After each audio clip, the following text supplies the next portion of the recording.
Linda found a newborn baby in the dumpster and decided to raise her as her own. 5 years later, the girl's mother showed up and threatened Linda unless she gave the child up, and she had no choice. But something shocking happened many years afterward. Linda had been homeless for a long time after a bad drug addiction. She had gotten better but still couldn't build her life up, so she searched through dumpsters for bottles and cans to exchange for money. Some people gave her food, but it was rare, so this was her way of eating every day.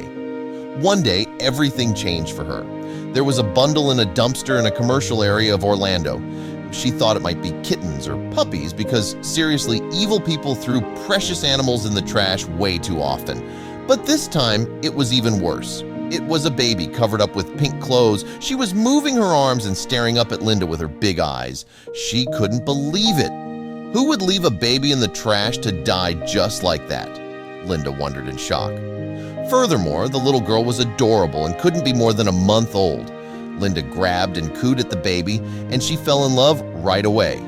She took her to the alley, where she had a small shack for herself and left her sleeping for a while.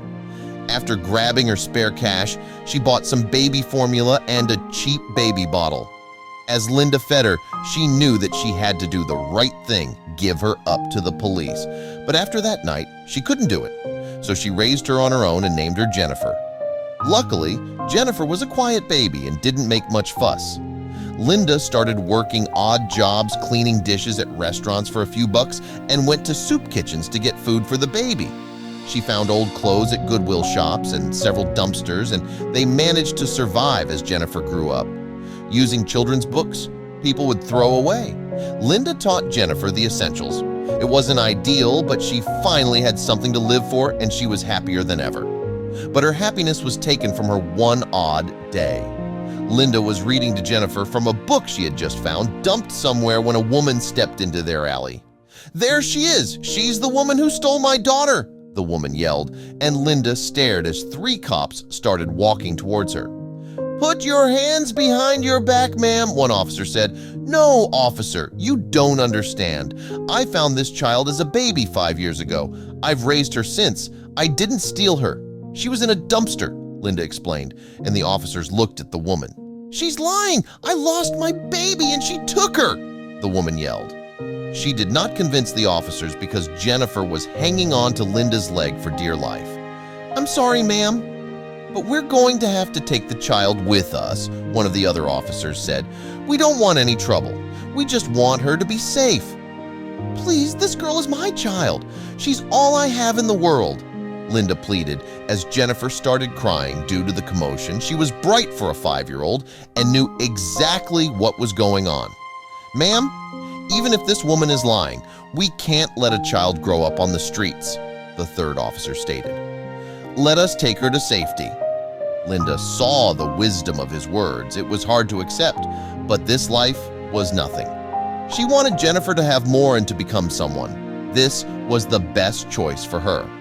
Therefore, the police officers took Jennifer despite her cries and protests for her mommy. Linda's life seemed bleaker when Jennifer left. She had nothing to live for, and she despaired for several years. Her only solace was the notion that Jennifer would have more than she could ever give her. Unfortunately, Jennifer didn't have a lot. While she had a roof over her head, her birth mother, Carla, was a horrible woman. She admitted to abandoning her as a baby in that dumpster and only looked for her years later because she liked the idea of having a little being at home she could command around. And she was true to her word. Jennifer was treated as a servant most of her childhood and teenage years, but she never forgot the mother who raised her. She often dreamed of escaping and going to Linda, but she was afraid Linda would get in trouble. But when Jennifer turned 14, she finally found that old alley and left books, food, supplies, and spare change for Linda when she wasn't around. It wasn't much, but Linda could use it. Linda had no idea who was kind enough to leave things for her, but she started to suspect it might be Jennifer, although Jennifer was so young when they took her away. But perhaps life would unite them at some point. She was right because years later, Jennifer escaped Carla's house and went to find Linda. Jennifer had work jobs here and there and was able to rent a tiny apartment for them. "I couldn't possibly live here. This is your home, Jennifer," Linda said, rejecting her offer at first. She didn't feel worthy of Jennifer's kindness. "Mom, you found me in a dumpster, and I wouldn't be alive today if you hadn't cared for me. You will always be my mom. Living with Carla was hell, but I know why you let me go. Even then, you were thinking of what was best for me. Now, I have my high school diploma, and I can work while helping you rebuild your life. Please, let's do this," Jennifer explained, begging Linda to accept. Finally, Linda accepted. Now that she had an address, Linda got an official job as a waitress at a restaurant.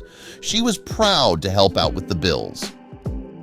Meanwhile, Jennifer worked and attended nighttime classes at a local community college. Eventually, they both moved up in the world.